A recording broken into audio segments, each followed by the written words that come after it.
Hello, and welcome back to another episode of From Prison to the Streets. I'm Eric. I was in prison for 11 years. I talk about prison stuff. So, yeah, you know what I do. Now, today we are talking about the Wichita Sniper, also known as the Holiday Inn Sniper. So be sure to like and subscribe. We're going to get into this, but let me say I'm sorry I took a break for a little bit. I'm back. I had to do some things and get my head right, but I'm doing good and I'm back. So let's get into the video. If you haven't heard of the Wichita Sniper, that's not surprising. The Wichita Sniper was a person in an event that took place a long time ago. It took place in 1976.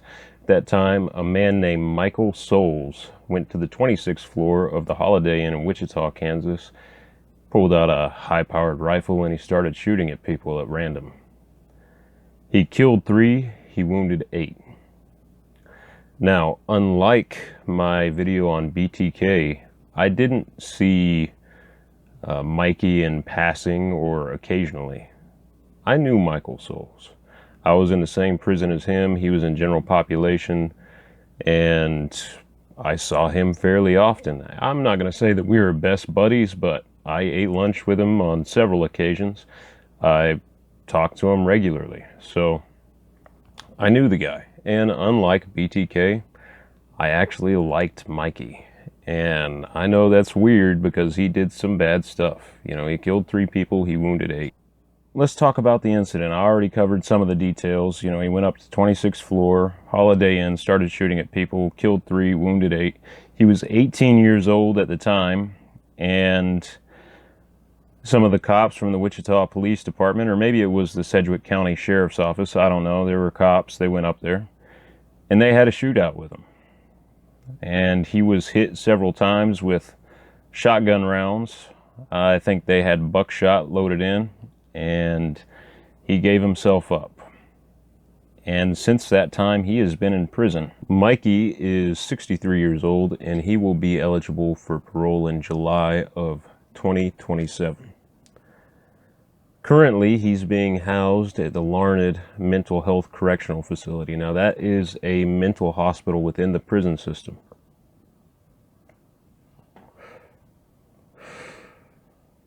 Excuse my cigar smoking. So let's talk about what Michael Souls is like. I call him Mikey because I did know him. When we were in El Dorado, he had a job off and on. In El Dorado, it wasn't such a big deal to not have a job assignment. You could be on lay-in status for, you know, however long if you wanted to be. Basically, when you're on lay-in status, that means that you don't have a job.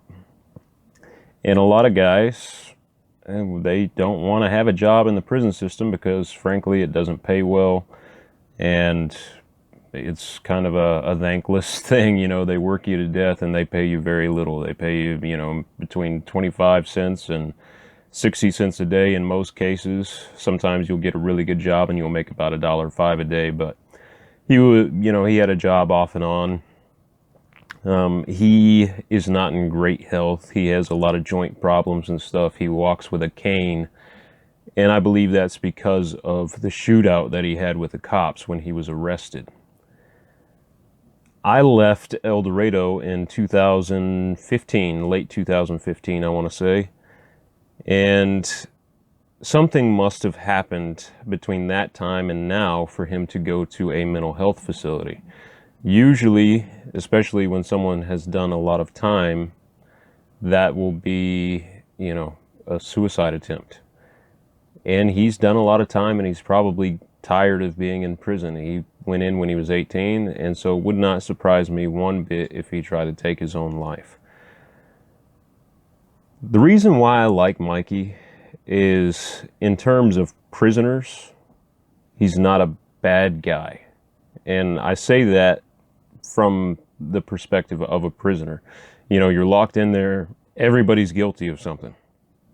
All the people around you have done, you know, everyone's done something bad.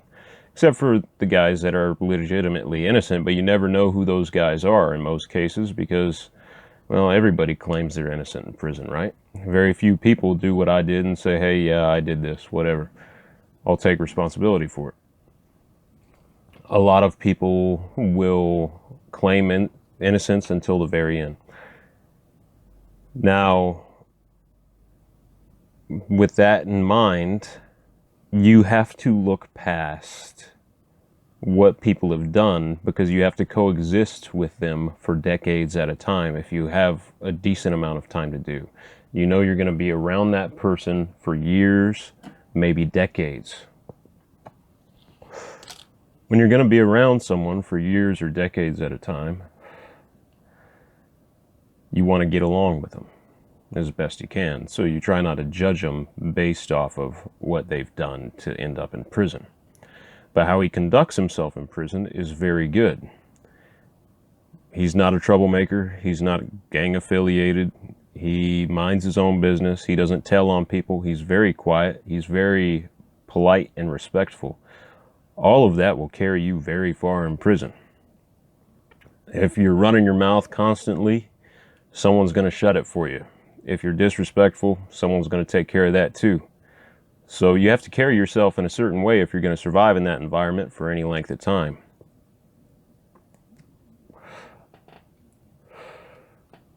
Mikey has been in the system since the 1970s, so he's figured out how to survive in that environment. So this is just a short video. My thoughts on Mikey, what he did was wrong, and I don't think he'll ever get out of prison, especially with the way we treat mass shootings and how they're regarded as a society. We see that as a legitimate threat to our society. And I understand that, and I'm not advocating for him to get out of prison anytime soon. Honestly, there's a side of the guy that is really creepy and a little bit chilling. When you sit across from him, you know, he's got that predator smile. You know, you can tell that he's killed people, and he doesn't feel any sort of way about it. So that is a little bit concerning if you're looking at someone like that getting out of prison anytime soon. But it's never going to happen. They're never going to pass his parole. No way. He's going to be in prison till he dies. But if you do the crime, man, there's consequences for everything. You got to accept the consequences for your actions and be willing to do that time. And so, yeah, I like the guy, but yeah, the guy's going to be in prison, and that's just the way it needs to be. It's the best place for him. You know, he hurt a lot of people, and that can't go unanswered. So, thank you for watching my video. This has been a short one. I just thought I'd give you guys a rundown on what the Wichita Snipers really like in person. And yeah, be sure to like and subscribe and all that good stuff. I appreciate you guys for watching my videos. And whether you're subscribed or not, thank you for taking your time. We have some of the coolest viewers ever on my channel. We interact, we have really cool conversations. We hit 200 subscribers not long ago. So I'm going to do another Q&A here soon, maybe do a live Q&A. So if you guys have any questions about prison or myself personally that you would like answered, please leave it in the comments. I'd love to hear from you. That's all for today. I will see you all later. Break these chains.